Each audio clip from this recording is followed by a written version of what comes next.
भीतरघात की बात आई थी कि भाजपा के अध्यक्षों ने और नेताओं ने ही भीतरघात किया है कई जगह, तो इसको लेकर कोई चर्चा हुई अंदर?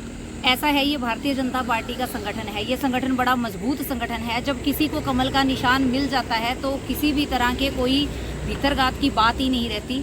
और जिस तरह की बातें ये सोशल मीडिया के माध्यम से लोग फैला रहे हैं, झूठी अफवाहें फैला रहे हैं, उनका पूरा संज्ञान लिया जा रहा है। और माननीय मुख्यमंत्री जी से भी इस बात को लेकर विशेष रूप से चर्चा हुई है कि जिन पत्रकारों ने ये झूठी अफवाहें फैलाने का काम किया है या जिन अखबारों ने विदाउट एनी ऑथेंटिसिटी, क्योंकि किसी भी भारतीय जनता पार्टी के जिला अध्यक्षों के ऊपर अगर आप बात करते हैं तो आपके पास ऑथेंटिक सबूत होने चाहिए। ऑथेंटिक बात करने के लिए आपके पास ऑथेंटिक दायित्व होना चाहिए।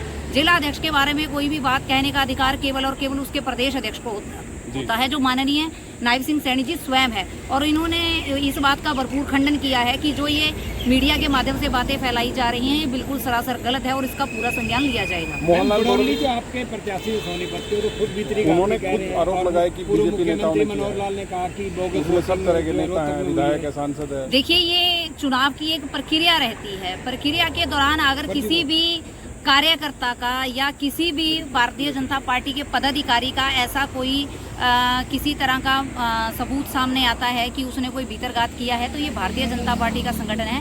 भाजपा पहले छेड़ती नहीं और बाद में छोड़ती नहीं है। तो ये भारतीय जनता पार्टी की रीति और नीति है। अगर किसी ने ऐसा किया है तो 100% जिसने अगर ऐसा किया है कमल के फूल के निशान के साथ जो गद्दारी करेगा उसको कतई माफ नहीं किया जाएगा। आज की जो महत्वपूर्ण बैठक रही वो चुनाव की समीक्षा को लेकर और विशेष रूप से जो आने वाले हमारे विधानसभा के चुनाव हैं उनको लेकर विशेष रूप से चर्चा रही, जिसमें हमने क्या रणनीति तैयार करनी है, कैसे हमने संगठन को और मजबूती से खड़ा करना है और कैसे हमने जाके जनता के बीच में हमारी सरकार ने, हरियाणा सरकार की, हमारी केंद्र सरकार की जो योजनाएं हैं उनको हमने निरंतर जनता के बीच में बताना है।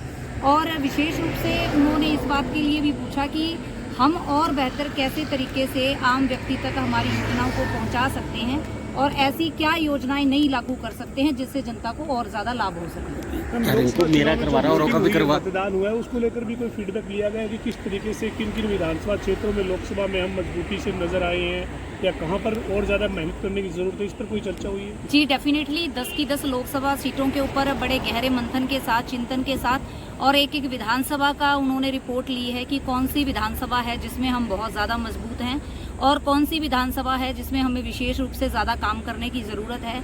और जो समीक्षा बैठक हुई है उसके आधार पर भी और जो रिपोर्टिंग है उसके आधार पर भी निश्चित तौर पे हम 10 की 10 सिरसा जिसमें इंक्लूड है हमारी 10 की 10 लोकसभा की सीटें हम अच्छे मार्जिन के साथ जीतने जाएंगे।